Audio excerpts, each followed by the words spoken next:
Hey guys, Kenny within the pocket, and tonight, yeah, that's right, trying something a little different here. Tonight, I'm going to be talking to you about this guy, and that is the Benchmade Mini Griptilian. Yeah, first off, I'm gonna apologize about the shadows. I don't really have the greatest light setup, so it's not gonna be the best lighting in this video, but anyways, I just want to get it done, and it's more about what I have to say about it than the lighting anyways. So here we go. I'm gonna get right into it.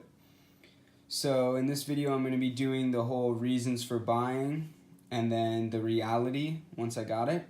But first, I'm gonna go ahead and put the stats or the specs on the page for this knife, and just to save us some time, I'll just go ahead and put those on, and then I will go ahead and take us into some size comparisons, which I will start with its Benchmade brethren in the 940. Obviously a much smaller knife. The full-size Griptilian is much more of a closer size comparison. And then go ahead and bring out a little guy that's kind of in the same category, kind of fifth pocket knife. So the Kaiser Mini Sheepdog. Then we'll go ahead and bring in another Kaiser, the Gemini. Alright, take this guy away. Take away the Kaiser. And go ahead and bring in the Paramilitary 2. Much longer handle and blade there. And then the Delica, just because you all probably have a Delica. Much longer handle here, very similar blade size though. So, just talking about this guy, I'm going to go ahead and start with the reasons for buying and the hype for short, my reasons for buying, and then the reality, what it was like when it actually got to me. And so this was kind of at the beginning of my upper end knife collecting, that I was looking into getting this. It was actually started with the Para 3 and then quickly moved into Benchmades with the bug out. And then it was this guy, the 940, was my first, really my first magic Benchmade, the one that, the access lock that was super smooth. I mean, dropping free like that. Just an excellent action on this guy.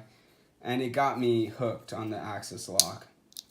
And then, shortly after that, I was really looking into a Mini Griptilian, or actually I was looking at the Griptilian in general, and I really didn't want to get a 154 cm.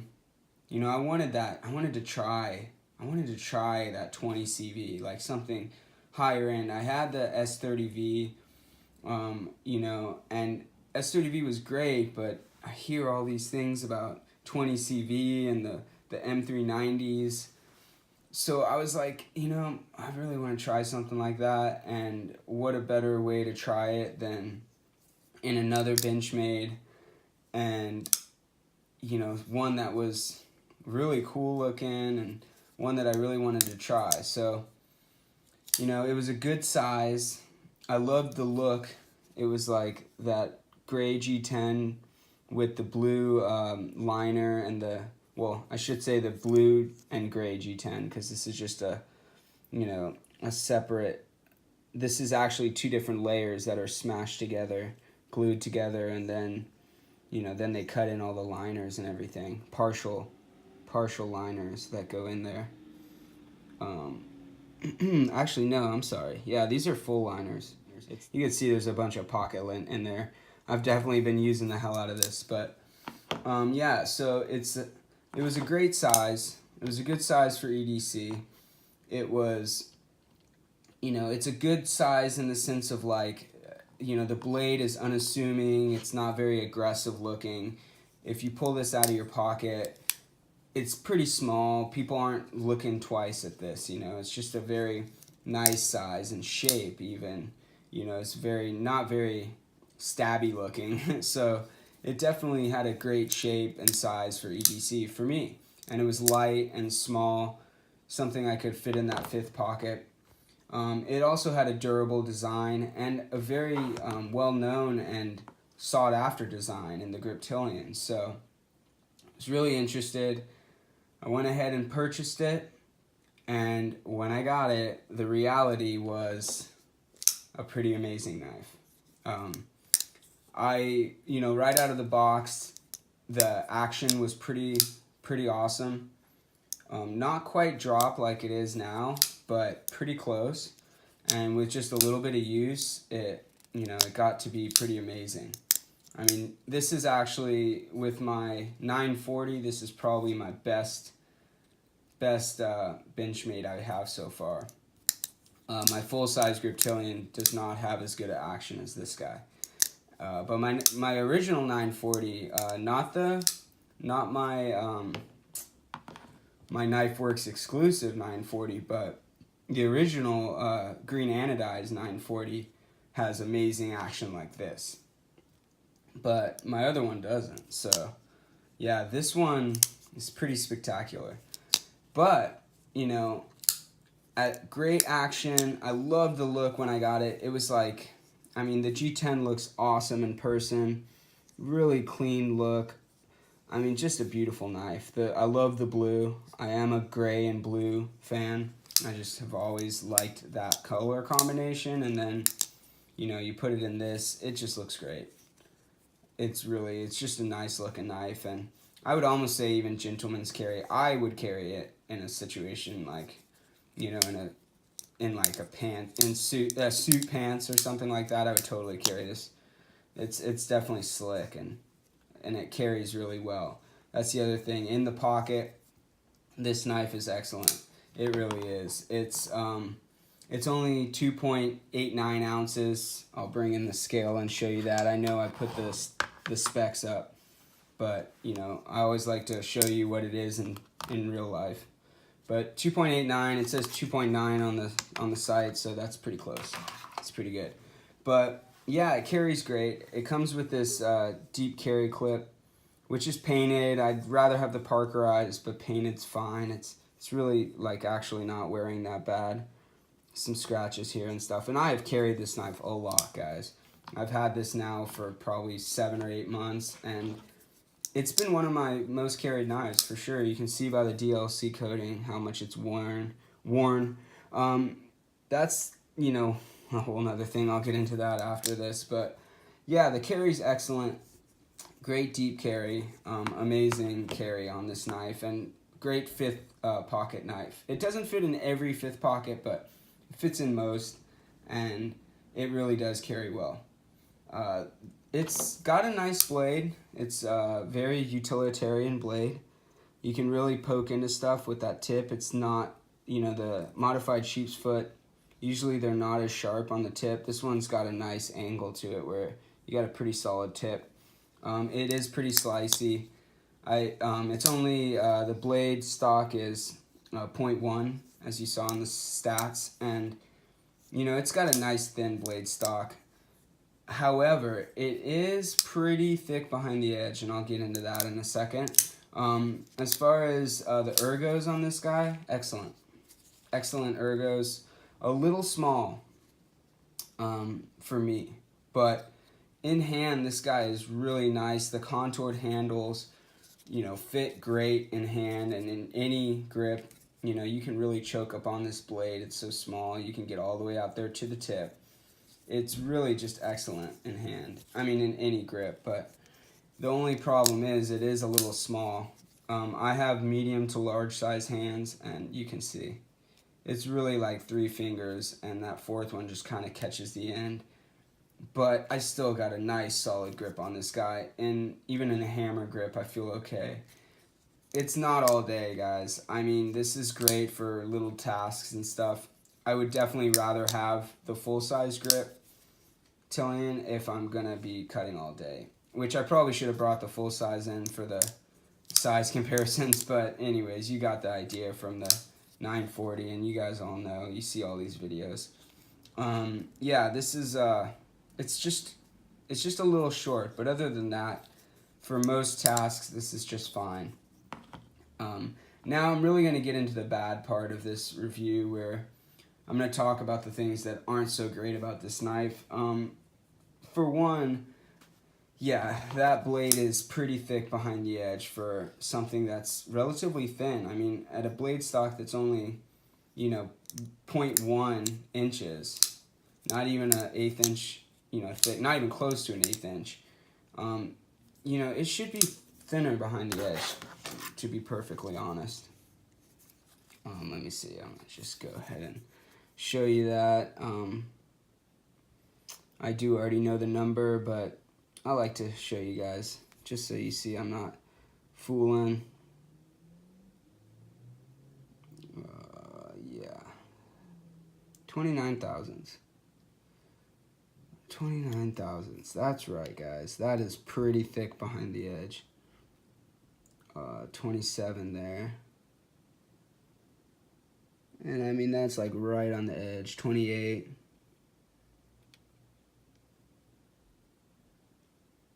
I was getting like 30, yeah, 30.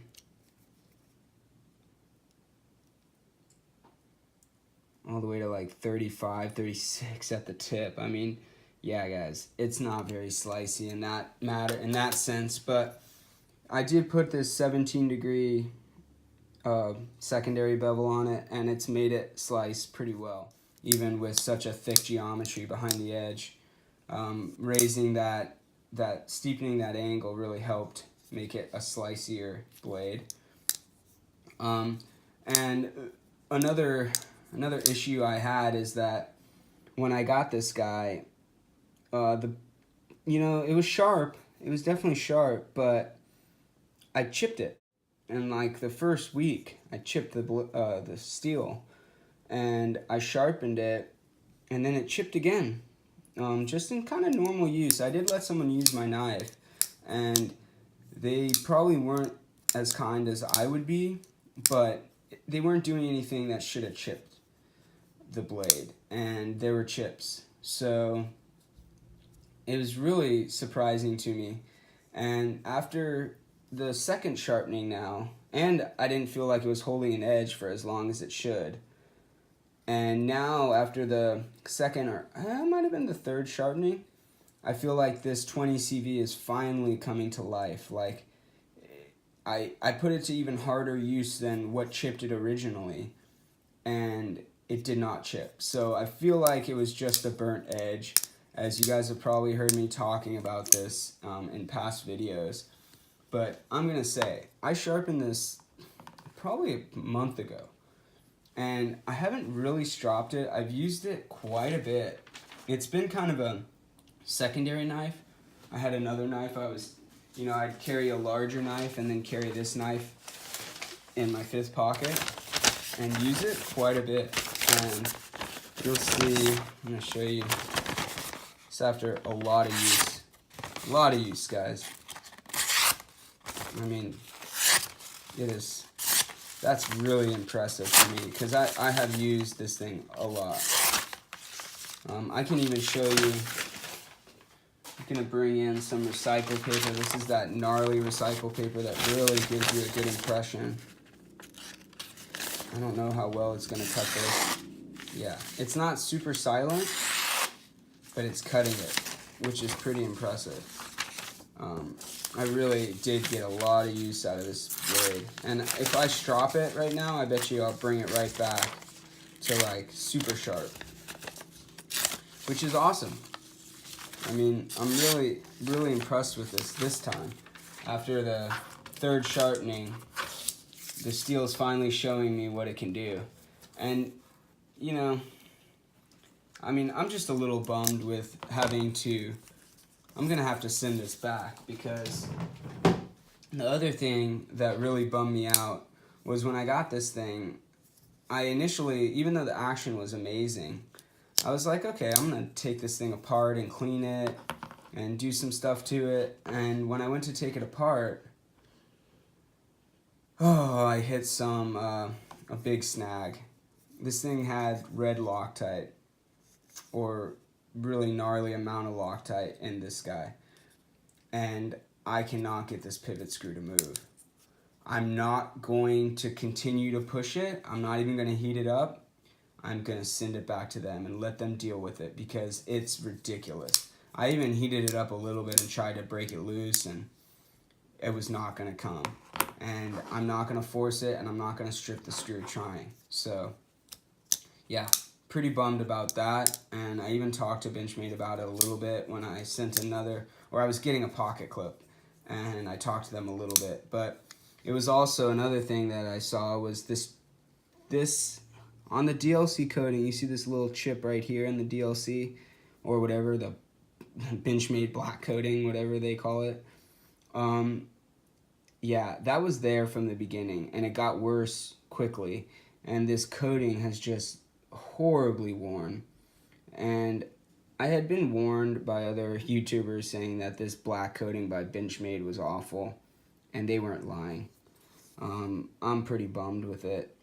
I probably won't ever get another black coated blade from Benchmade just because of that. I do love the way this looks with the black coating, which bums me out because I really, really love it. But when I send this knife back, which I'm going to for damn sure when I'm going to have him clean this pivot screw out, I'm probably going to tell him to just replace this blade with a satin blade. Because of the horrible geometry on this guy, I feel like they can do a lot better on the geometry, and also the coating's just wearing horribly. And I thought the 20 CV was bad, like something was wrong with it, but I think, yeah, it was definitely just that overheated edge. I might end up like reprofiling this, maybe doing my own grind on the side here, doing a new primary grind myself, and then just make it thinner before I send it back, just to play with it a little bit before I send it back and have them, pay for a new blade. I'm hoping that they're gonna be able to give me a satin blade though. I want to just switch it out, just get a satin blade instead of the black coated one when I get the new blade. Anyways, I'm sorry, I'm rambling. It was just that the centering, I mean, I don't really mind this. When I got it, the centering was almost perfect. Now you can see it's kind of moved to the left. It's not ever close to rubbing, but the centering kind of goes back and forth. I know this is hard to see with the horrible lighting I have right now. But yeah, it's just to the left a little. It's not horrible. It's never ever never touched the side, but it does vary. It was a little better before when I first got it, and then it moves back and forth a little bit. But pretty good, and the lockup is pretty solid.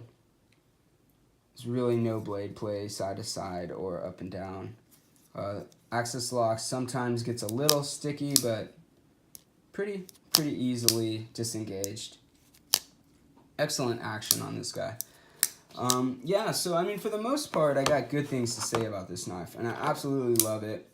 And the reality did line up with the hype. The hype versus reality, it landed it. It definitely impressed me, and I love it. I love this knife. I absolutely do. Have a hard time keeping it out of my pocket. It finds its way into my pocket a lot. And I love the way it looks. Love the way it works. Its simplicity. It's just a great knife, and I love the Spidey hole in it. I really do. It's excellent. Yeah, do I wish it had a better grind? Yes. Do I wish it didn't have this black coating on it now? Yes, I do. It's not bad though, and for what it is with that 17 degree secondary bevel, it slices really well. So I can't complain too much, and In reality, this is another thing I'm kind of adding to my videos at the end of the hype versus reality, which is what I'm going to call these from now on, hype versus reality. Would I purchase it again? If I went back, would I purchase this knife again? And I will say yes, I will. I'm probably going to end up getting the full-size Griptilian in this format because I do have the 154 cm Grivery handles, but I think I might just have to get one of these in the full size. Because as much as I love the mini, you know, I do want a full size sometimes. It's just, this one just doesn't amazingly fit in my hand. It's just a little short. But in saying that, it does work for most tasks I have. You know, and that's why I carry a bigger knife with me most of the time. So that if I have to do a lot of cutting, I have another option. But, yep, guys, I'm going to cut this one here. Really just to break it all down. The hype did meet up with the reality, and it really was an excellent, it's been an excellent knife for me. And yes, I would definitely purchase it again, going back in time. But yeah, and that's pretty much it, guys. And I want to thank you guys for watching. Really appreciate all your comments and everything. So have a great night or whenever you're watching this. Yeah, sorry again about the lighting, and I usually like to do a daytime video, but you know, yeah, just the timing didn't work out this week. All right, have a good one, guys. See you next time.